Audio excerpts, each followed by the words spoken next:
Assalamualaikum warahmatullahi wabarakatuh.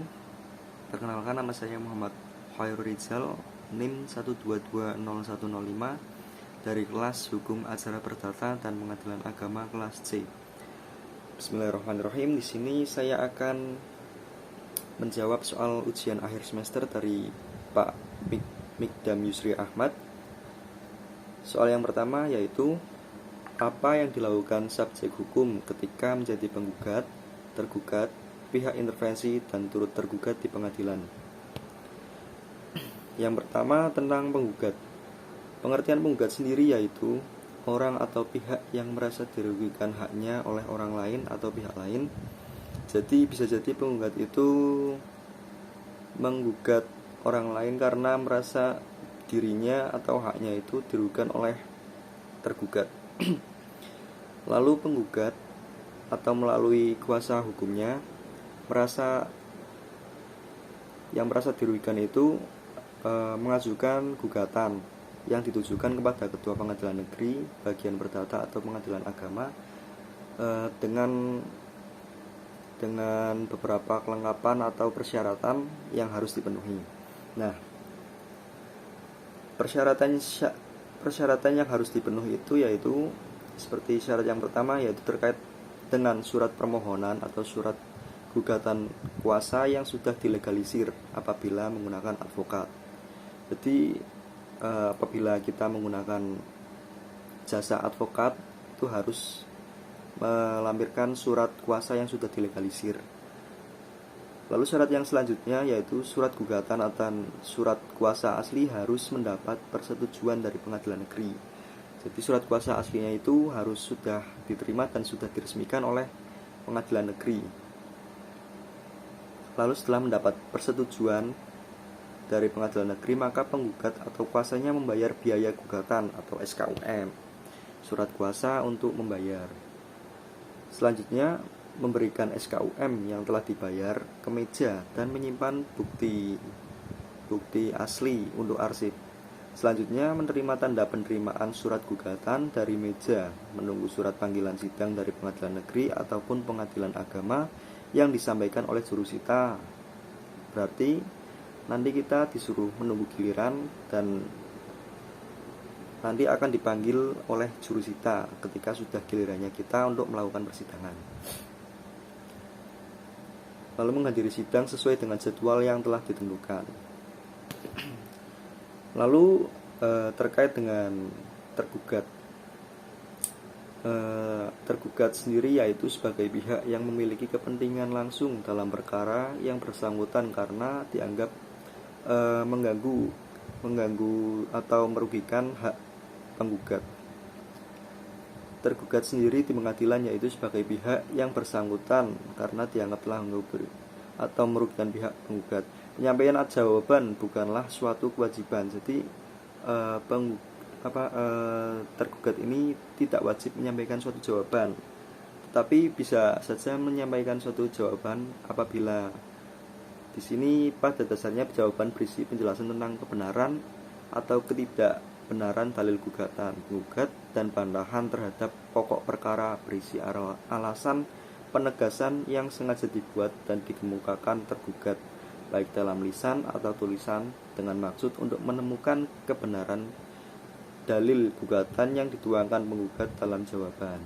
Jadi di sini jawaban dari tergugat itu dalam arti untuk memberikan penjelasan tentang kebenaran atau ketidakbenaran dalil gugatan penggugat. Ketidakbenaran itu diungkapkan dalam bentuk bantahan terhadap pokok perkara berisi alasan penegasan yang sengaja dibuat dan dikemukakan oleh tergugat. Selanjutnya mengenai tentang hak tergugat, yaitu berhak mengajukan jawaban pada sidang pertama. Yang kedua yaitu tergugat mengajukan duplik jawaban kedua oleh penggugat dan seterusnya dalam persidangan. Selanjutnya yaitu setelah putusan tergugat dapat mengajukan upaya hukum. Setelah putusan itu berarti dari pihak tergugat bisa mengajukan upaya hukum dalam bentuk seperti banding, reset, atau peninjauan kembali. Nah, itu dilakukan paling lama setelah 14 hari sejak surat gugatan atau perkara itu diberitahukan. Lalu selanjutnya pihak intervensi. Selanjutnya pihak intervensi itu merupakan pihak atas kehendaknya sendiri atau karena ditarik oleh salah satu pihak untuk ikut masuk mencampuri sengketa yang sedang berlangsung antara penggugat dan tergugat di pengadilan. Jadi di sini intervensi itu kemauannya sendiri atau bisa ditarik dari salah satu pihak untuk mencampuri sengketa yang sedang berlangsung di pengadilan. Dari intervensi ini ada beberapa macam. Ada 3 macam intervensi, yaitu yang pertama ada voguing.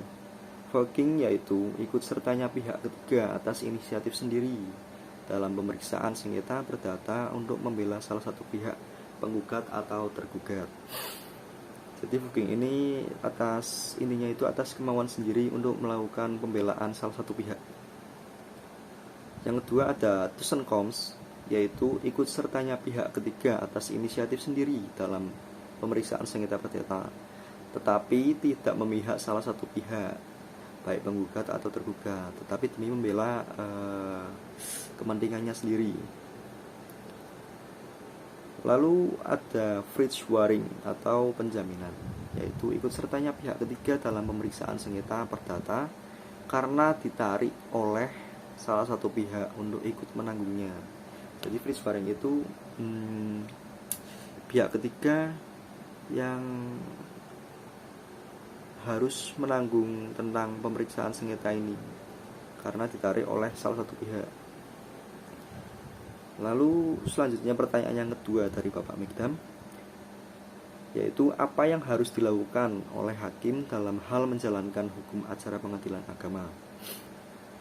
Nah, seperti pasal 1/8 Kitab Undang-Undang Hukum Acara Pidana KUHP disebutkan hakim adalah pejabat peradilan negara yang diberi wewenang oleh undang-undang untuk mengadili.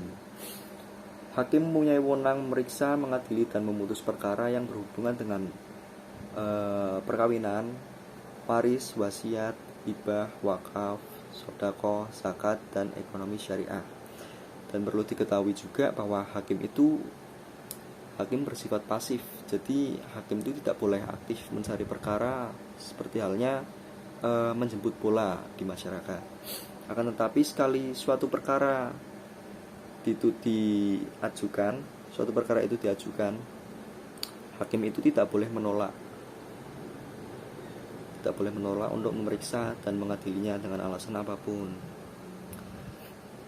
Lalu yang pertanyaan yang ketiga, bagaimana komparasi spesifik hukum acara perdata di pengadilan negeri dan pengadilan agama? Komparasi spesifik itu berarti kan perbandingan antara hukum acara perdata di pengadilan negeri dan pengadilan agama. Menurut saya, yang menjadi perbandingan hukum acara perdata di pengadilan negeri dan pengadilan agama hanya dalam kewenangan absolut yang dimiliki masing-masing pengadilan. Seperti kemampuannya dimiliki, seperti halnya pada pengadilan negeri, yaitu wewenangnya atau kemampuannya itu seperti memeriksa, mengadili perkara-perkara perdata dalam kasus hutang piutang, gugatan wan prestasi, gugatan lelang eksekusi, gugatan perbuatan melawan hukum, dan gugatan sengketa kerjasama. Sedangkan dalam hukum acara perdata yang dilakukan di pengadilan agama, yaitu itu memeriksa, memutus dan menyelesaikan perkara perdata di kalangan golongan rakyat tertentu atau orang yang beragama Islam. Kekuasaan absolut pengadilan agama itu diatur dalam pasal 49 Undang-Undang Nomor 7 Tahun 1989 yang akhirnya diubah dengan Undang-Undang Nomor 3 Tahun 2006. Pengadilan agama berwenang untuk memeriksa, memutus, dan menyelesaikan perkara-perkara di tingkat pertama antara orang-orang yang beragama Islam di bidang perkawinan, waris, wasiat, hibah, wakaf, zakat, infak, sedekah, dan ekonomi syariah. Nah, pertanyaan yang terakhir atau keempat, yaitu tentang bagaimana harapan Anda terhadap hukum acara agama di masa yang akan datang. Harapan saya terhadap hukum acara agama di masa yang akan datang untuk tetap selalu istiqomah dalam mengadili perkara-perkara di masyarakat, karena pengadilan agama ini sebagai tempat mencari keadilan yang sudah seharusnya menghadirkan wajah keadilan sebagai penonggok keadilan di bumi. Dan dalam membuat suatu putusan-putusan semakin meningkatkan kualitas yang dimiliki dengan argumentasi atau alasan hukum yang memiliki semangat keadilan. Nah, sekian jawaban saya atas pertanyaan ujian akhir semester dari Bapak Mikdam Yusri Ahmad. Sekiranya ada kesalahan kata, mohon dimaafkan. Sekian, wassalamualaikum warahmatullahi wabarakatuh. Terima kasih.